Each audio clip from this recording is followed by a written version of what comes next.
Bismillahirrahmanirrahim. Assalamualaikum warahmatullahi wabarakatuh.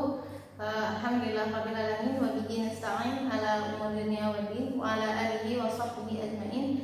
Amma ba'du. Kami dari kelompok 8 yang beranggotakan saya sendiri, namanya Nita, Yulianti, Erna Sulistiawati, dan Eka Setiawati. Kami akan mempresentasikan makalah kami yang berjudul komponen-komponen dalam pendidikan Islam.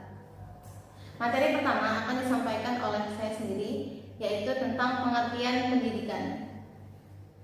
Pendidik adalah tenaga profesional yang bertugas merencanakan dan melaksanakan proses pembelajaran, memberikan ilmu pengetahuan kepada peserta didik, menilai hasil pembelajaran, melakukan pembimbingan dan pelatihan.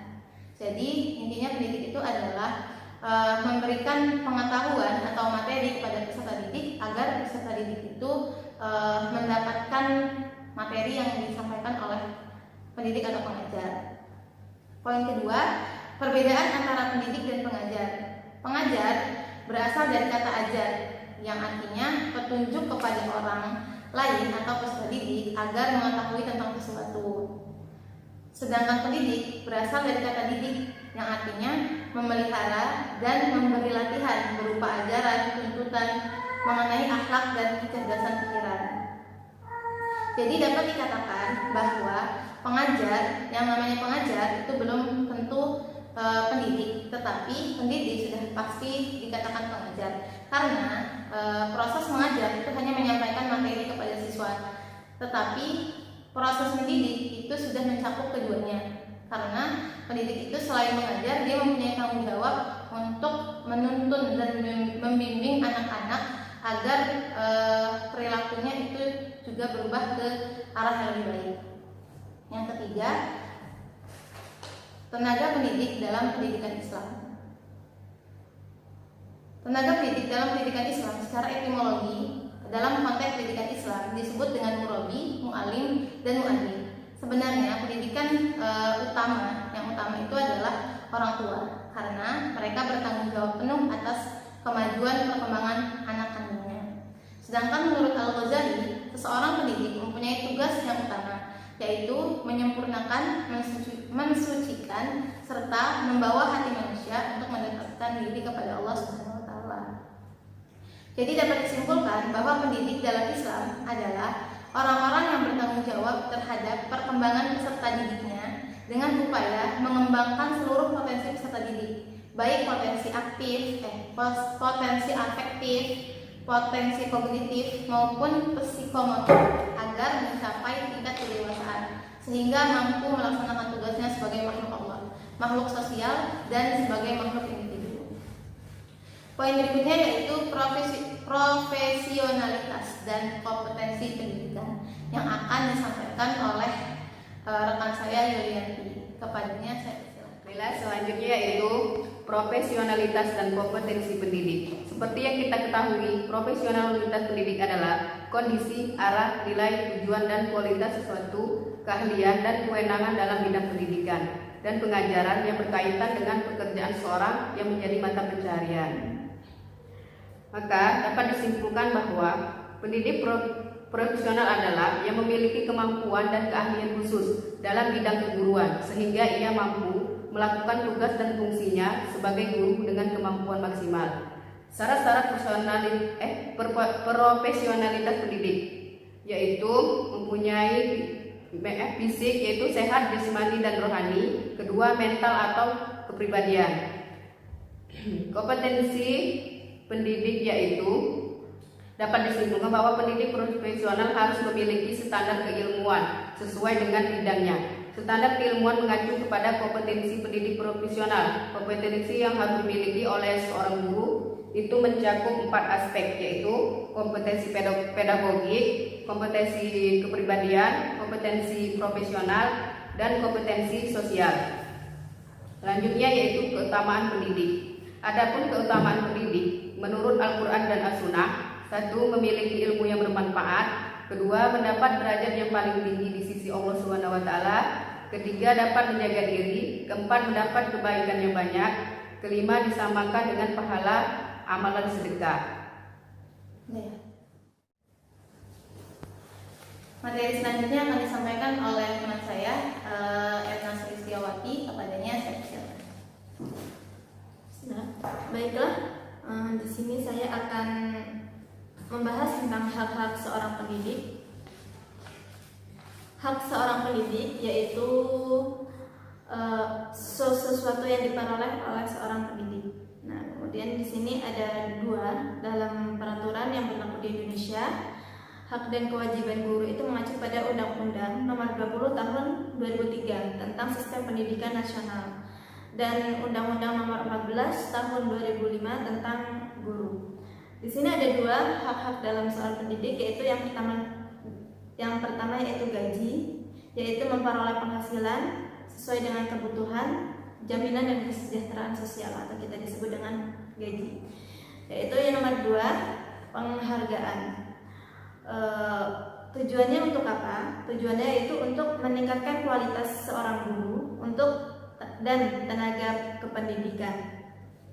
Kemudian selanjutnya yaitu tugas dan tanggung jawab seorang pendidik. Tugas dan tanggung jawab seorang guru sebagai pendidik itu adalah mendidik sekaligus mengajar seorang pendidik atau siswa, yaitu membantu peserta didik untuk mencapai kedewasaan.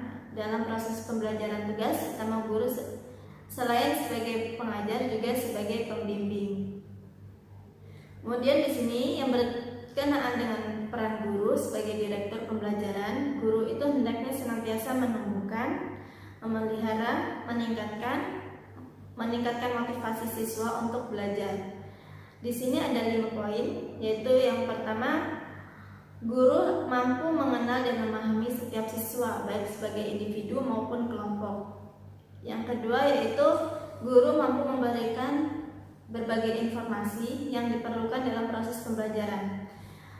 Poin yang ketiga yaitu guru mampu memberikan kesempatan yang memadai agar setiap siswa dapat belajar sesuai dengan karakteristik kepribadiannya. Poin yang keempat yaitu guru membantu membimbing setiap siswa dalam mengatasi masalah-masalah yang dihadapinya.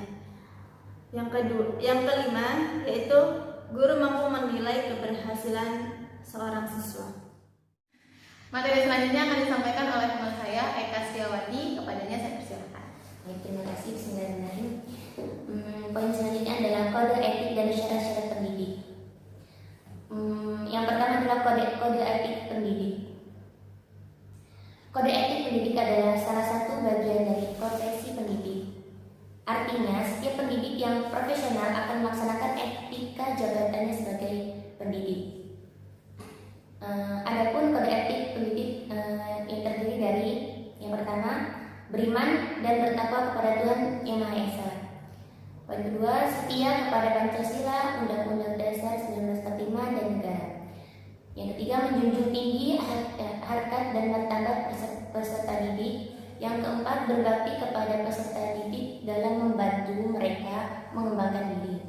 Yang kelima, bersikap ilmiah dan menjunjung tinggi pengetahuan, ilmu, teknologi, dan seni sebagai wahana dalam mengembangkan peserta didik. Yang keenam, lebih mengutamakan tugas pokok dan atau tugas negara lainnya daripada tugas sampingan.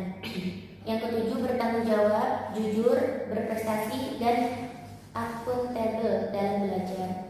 Yang kedelapan, dalam bekerja berpegang teguh kepada kebudayaan nasional dan ilmu pendidikan. Yang kesembilan, menjadi teladan dalam berperilaku. Yang kesepuluh, berprakarsa. Yang kesebelas, memiliki sifat kepemimpinan. Yang kedua-belas, menciptakan suasana belajar atau studi yang kondusif. Yang ke-13, memelihara keharmonisan, pergaulan, dan komunikasi serta bekerja sama dengan baik dalam pendidikan. Yang ke-14, mengadakan kerjasama dengan orang tua siswa dan tokoh-tokoh masyarakat. Yang ke-15, taat kepada peraturan perundang-undangan dan kedinasan. Ke-16, mengembangkan profesi secara kontinu. Yang ke-17, secara bersama-sama memelihara dan meningkatkan mutu organisasi profesi.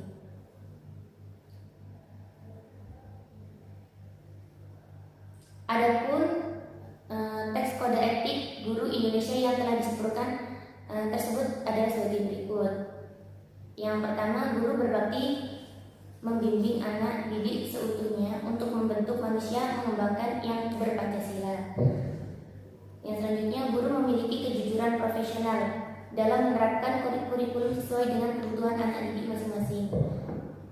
Poin ketiga, guru mengadakan komunikasi terutama dalam memperoleh informasi tentang anak didik, tetapi menghindari diri dari segala bentuk penyalahgunaan. Yang keempat, guru menciptakan suasana kehidupan sekolah dan memelihara hubungan dengan orang tua murid sebaik-baiknya bagi kepentingan anak didik. Yang selanjutnya, guru memelihara hubungan baik dengan masyarakat di sekitar. Yang keenam, guru secara sendiri-sendiri dan atau bersama-sama berusaha mengembangkan dan meningkatkan mutu profesinya. Yang ketujuh, guru menciptakan dan memelihara hubungan antara sesama guru baik berdasarkan lingkungan kerja maupun di dalam hubungan keseluruhan. Yang kedelapan, guru secara bersama-sama memelihara, membina, dan meningkatkan mutu organisasi guru profesional sebagai sarana pengabdiannya. Yang kesembilan, guru melaksanakan segala ketentuan yang merupakan kebijakan pemerintah dalam bidang pendidikan. Yang selanjutnya adalah syarat-syarat pendidik. Yang pertama, seorang pendidik harus mengetahui tujuan pendidik. Yang selanjutnya, seorang pendidik harus mengenal anak didiknya. Poin ketiga, seorang pendidik harus tahu prinsip atau menggunakan alat pendidikan. Yang keempat, untuk dapat melakukan tugasnya yang menghendaki pengetahuan dan kesabaran itu, ia harus mempunyai sikap bersedia membantu anak-anak didiknya. Yang kelima, untuk dapat membuat suatu pergaulan pendidikan yang serasi dengan anak didiknya. Poin selanjutnya adalah Rasulullah sebagai pendidik. Pendidikan dalam bahasa Arab adalah tarbiyah yang berarti membentuk manusia ke arah kesempurnaan yang diridhoi Allah Subhanahu wa taala. Berikut adalah cara mendidikan Rasulullah Shallallahu Alaihi Wasallam. Yang pertama, pembentukan jiwa terlebih dahulu. Yang selanjutnya, penerapan praktis. Yang ketiga, berbicara dan berdialog sesuai tingkat pemahaman. Yang keempat, mengutamakan hal yang lebih penting dari yang penting. Yang kelima, memilih kondisi yang tepat untuk memberikan peringatan.